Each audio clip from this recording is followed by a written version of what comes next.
Hola, bienvenida, bienvenido, bienvenide. Hoy vamos a hablar de algo que tiene que ver con la creatividad y específicamente con la escritura creativa. Tiene que ver con formas de escribir o formas de narrar, mejor dicho.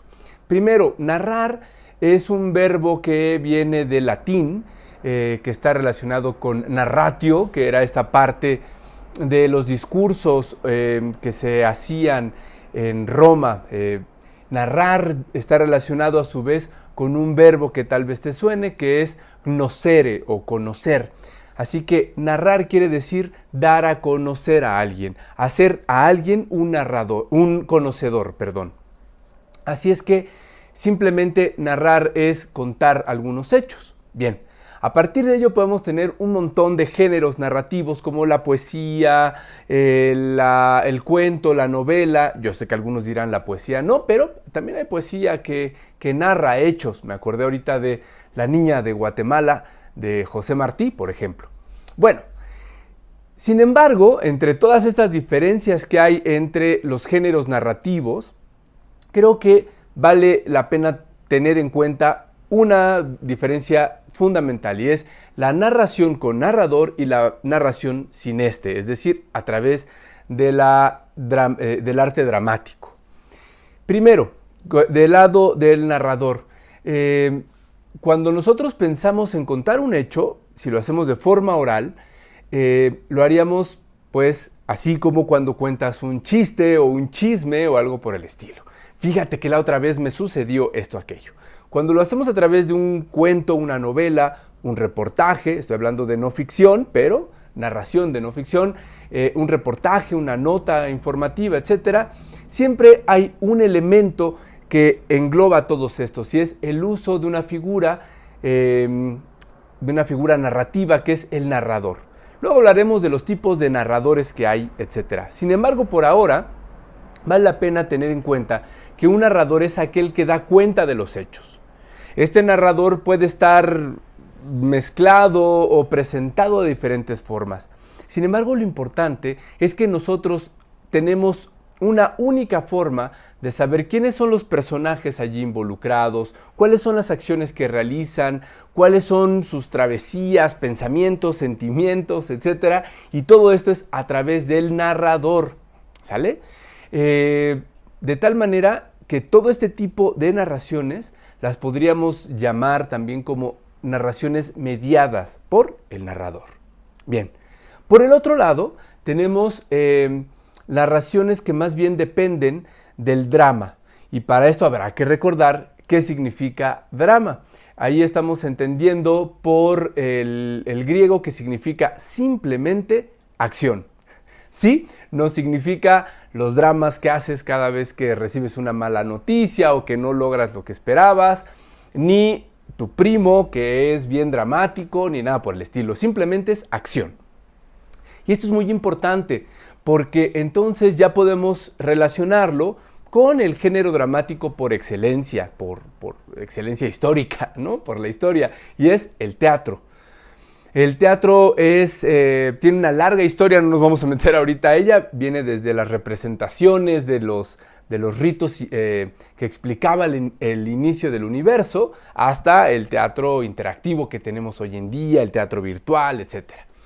Pero hay una cualidad en el teatro que no tienen las otras narraciones que estábamos explicando, las que tienen un narrador, y es que no hay un narrador.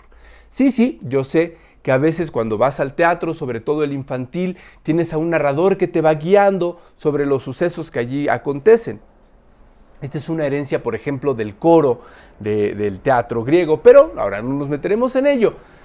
Lo que quiero enfatizar es que la narración dramática, la forma de contar los hechos en el teatro, por ejemplo, en el drama, es aquella que depende de la representación, es decir, la sustitución de los personajes y de los lugares. Así es que cuando tú llegas a ver Romeo y Julieta, sabes que Julieta es una joven agraciada físicamente, de buenos sentimientos, enamorada de la vida, etcétera, etcétera. No porque un narrador te lo diga, sino porque, como sucedería en una narración tradicional o una narración con narrador, mejor dicho, sino porque la ves directamente. Ves a una persona escenificando a Julieta, ¿cierto?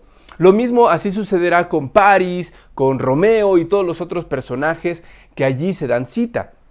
Sabremos de sus intenciones, pensamientos y sentimientos únicamente a través de sus acciones, por supuesto, por eso es un arte dramático, pero también a través de sus diálogos, sus palabras, y de alguna forma con los elementos que rodean a esta escena, es decir, la escenografía, lo que se llama también props en cine o en teatro se le llama utilería, etc.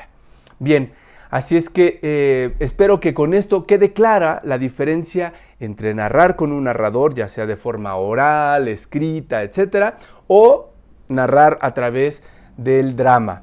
¿Cuáles son los géneros que podrían pertenecer a la narración dramática? Bueno, pues por supuesto el teatro, ya decíamos, pero también la ópera, el circo, en los sketches, por ejemplo, que hay entre los payasos. El cine, por supuesto, es un arte dramático, buena parte del cine, sea este ficcional o bien documental. Pero también, por ejemplo, los dramas radiofónicos o sonoros, las radionovelas, los radiocuentos, etc. Para clavarnos un poquito a esos temas, haré unos videos adelante que podrás seguir o ver en este mismo canal. Así es que espero que te haya quedado clara la diferencia entre narrar con narrador y sin narrador.